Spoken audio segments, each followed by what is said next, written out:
Welcome back to our channel. Today we are going to have a look at Endgame number 17 from the book 100 Endgames You Must Know by Jesus de la Villa. This is a must-read book for all club chess players who would like to improve the chess endgames. I'll leave a link in the description in case you want to purchase this book. Now it's white to move here. This kind of endgame is a bit more complex than the previous ones because it all depends on white's king position um, to determine whether it's a drawish or winning endgame. Now, this kind of endgame is obviously drawish. The main reason is the black's king is far away from action, and we'll see it's white to move. The best move is king e7. Going back to this position, what if white queens? As you can see, queen a3 skewers and black wins this game. So, going back to this position, king e7 is the correct move.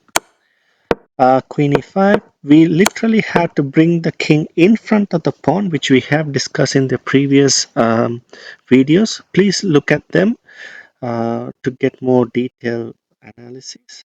Now, here black brings the king in front, and here white brings the king to the other side, the safer side. This is the most important thing in this kind of endgame.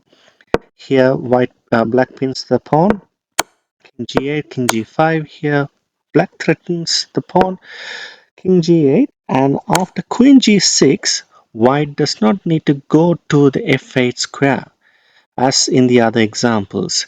Here white simply goes to h8, and if black takes the pawn, it's a stalemate. So this, because of this kind of tactic, these kinds of endgame, especially if the king is far away from the action, it's most likely going to be um, drawish endgame. There are three exceptions to the endgame which we looked at in the previous example. Now, exception number one is the king is in the right side of the board. However, black's king is closer to the action and it is a winning position. How can black win this position? Queen a7 is the correct move.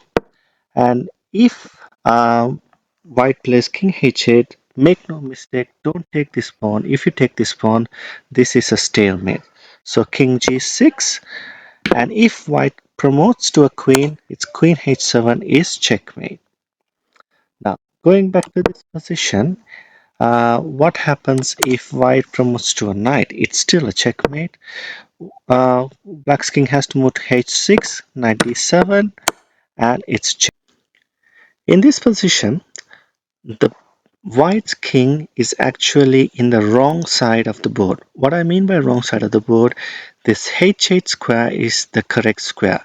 And because the pawn on f7, it is in the wrong side of the board because it's away from that square.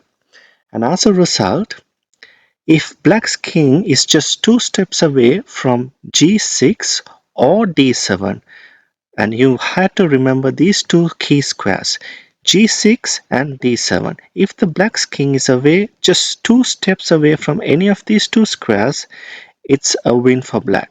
In this example, it's only two steps away from g6, and we'll see how black can win. Queen a7, king e8. Black needs to just force the king in front of the pawn, and after it forces in front of the pawn, black is able to bring its king forward. King g7 pins the pawn here, and if black here queens, then queen h7 checkmate.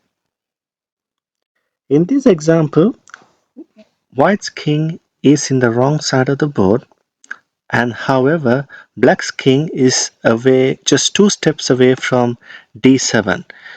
As I mentioned before, d7 and g6 are the key squares. Here black's king is just two steps away from d7. If that's the case, how can black win this position? It's black to move, queen a3 check, king e8, and black simply needs to force the king in front of the pawn, and after that make sure that white doesn't go to the correct side of the board. So queen h7 has to be played to make sure that the king doesn't come to g8 or g7. So after that, king e8 is forced, king c6. If here white promotes, then queen d7 checkmate. So we had a look at how to stalemate in the first position, and in the second position we had a look at if the white's king is in the correct side of the board, how can black win?